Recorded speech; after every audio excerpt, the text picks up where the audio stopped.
сайн байцгаана уу? Энэ видеогоор хэдэн онгоо орчуулж үзье гэж бодлоо. За би инээдтэй санагдсан онгоонуудаа юу нь бол тэмдэглэсэн. Тэгээд эндээсээ хэдийг орчуулъя гэж бодож байна. Тэгээд хүмүүс дуртай авах юм бол дуртай байсан бүх онгоонуудаа ерөнхийдөө орчуулад явъя. Эхнийх болохоор юм spider soup гэдэг нэртэй аалзны шүл гэдэг нэртэй онгоо байгаа. За уншия. Waiter, why is there a spider in my soup? Зөөгчөө, яагаад миний шүлэнд аалз байгаа юм бэ? Гэсэн чинь to catch the flies, madam гэж хэлсэн байна. To catch the flies, madam.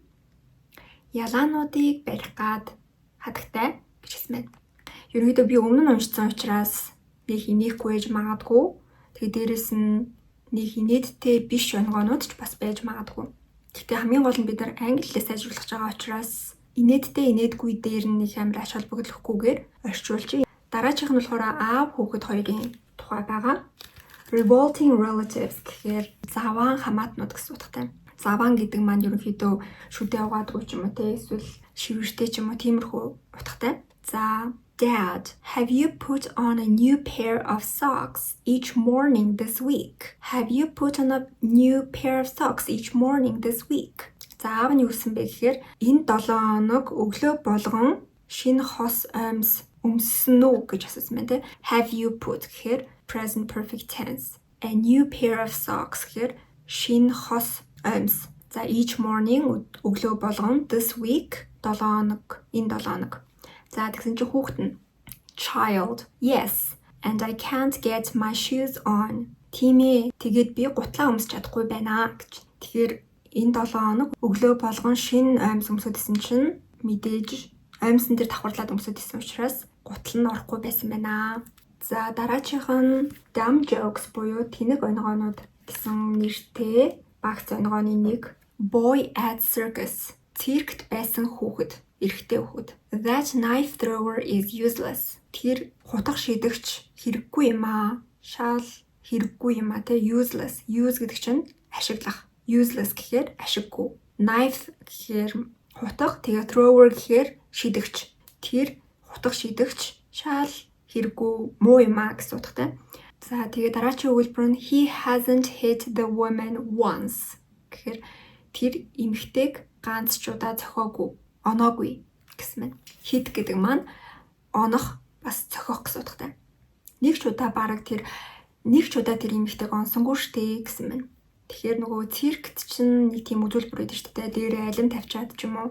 Эсвэл нэг эмэгтэй байсан чинь нөгөө нэг гадуур нь ингэж гутга шиддэг. Тэгсэн чинь хүүхэд нь тэрийг ононо гэдээ ойлгоцсон байсан байна. За дараачих нь classroom chuckles.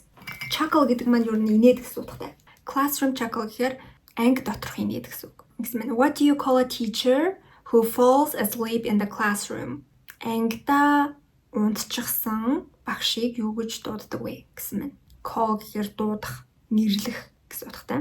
Fall asleep гэхээр унтах, унтаад өгөх. In the classroom анги дотор гэж байна. Тэгсэн чинь хариулт нь nothing. You might wake them up гэж байна. Энэ болохоор юу ч биш. Юу гэж дуудахгүй. Түүнийг сэрээжиж магадгүй.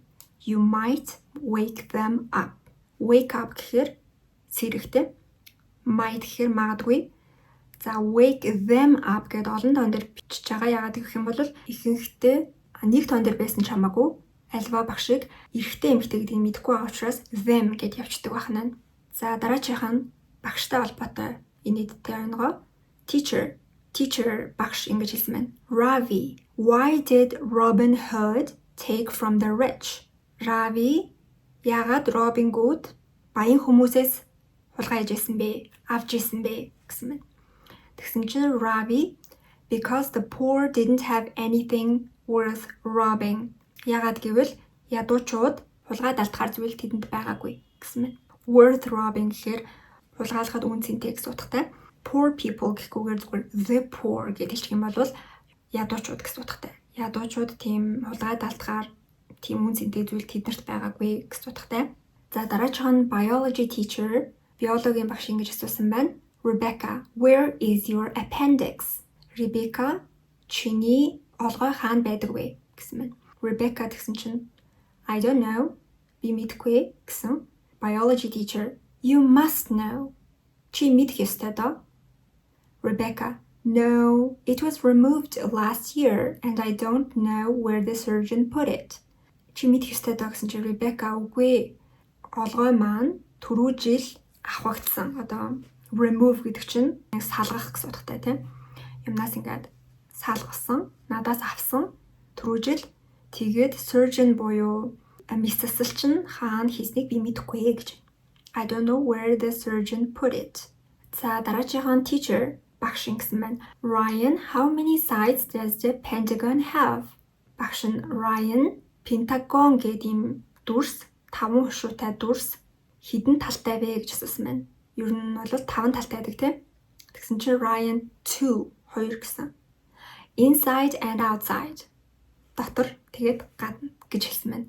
За дараагийн Eliza. Mrs. McTeer, would you punish me for something I hadn't done? Хатагтай McTeer, та намайг хийгээгүй зүйлийн минь төлөө шийтгэх үү гэсэн байна. Punish гэдэг маань шийтгэх.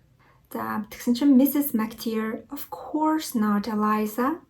Мэдээж үгүй Eliza. Тэгсэн чинь Eliza, good because I haven't done my assignment. За ашгүй дээ. Яагаад гэвэл би гэрийн даалгавраа хийгээгүй. Medical madness буюу эмнэлгийн тусламж, эмнэлэгтэй холбоотой тийм галзуурал, madness гэдэг маань галзуурал гэсэн утгатай. За, doctor, I have only 59 seconds left to live. Эмчээ, надад амьдрах 59 секунд л үлдсэн байна гэсэн мэт. Тэгсэн чинь calm down, I'll be with you in a minute. Тайвшир да, би 1 минутын дараа тань дээр очино гэсэн мэт. Энэ I've only гэхээр only гэдэг маань ерөнхийдөө зөвхөн гэсэн утгатай. 59 секунд л байна шүү дээ гэсэн утгатай. Илүү хүч нэмж байгаа гэсэн үг. За тэгээд I'll be with you in a minute. Энэ хэллэг бол маш их ашиглагддаг. I'll be with you in a minute гэх юм бол би одоо удахгүй тань дээр очино, тантай хамт байна гэсэн утгатай. Яг үгээр нь орчуулвал тантай хамт байна. Гэхдээ яг ингээ утгачлан орчуулах юм бол би тань дээр очино, төрүүлээж агаарай гэсэн утгатай. За сүүлийнх нь doctor, tomatoes are growing out my ears. Doctor, tomatoes are growing out my ears. Эмчээ, помидорнууд миний чихнүүдээс ургаад байна. Ургаж гараад байна. Тэгсэн чинь gracious, how's that happened? Оо яана, яаж юм болов гэсэн чинь no idea. Мэдгүй. I planted onions. Би бол сонгон тарьсан гэсэн утгатай. Ийм инээдтэй онгоо байна. За тэгээд комент дээр хэрвээ энийг үргэлжлүүлмээр байвал үргэлжлүүлмээр байна гэж бичээрэй. Тэгээд би хэдэн хүн энийг сонсохыг хүсэж байна вэ гэдгээс нь шалтгаалаад үргэлжлүүлье. Бас илүү наривчлан дүрм тэгээд vocabulary буюу шинэ үгийн сангаа баяжуулахыг хүсэх юм бол манай видео сургалтуудыг сонирхоорой. dailylearninglab.com гэж ороод видео сургалтуудын дэлгэрэнгүй мэдээллийг аваарай. За тэгээд дараагийн видеогоор уулзлаа. Баяртай.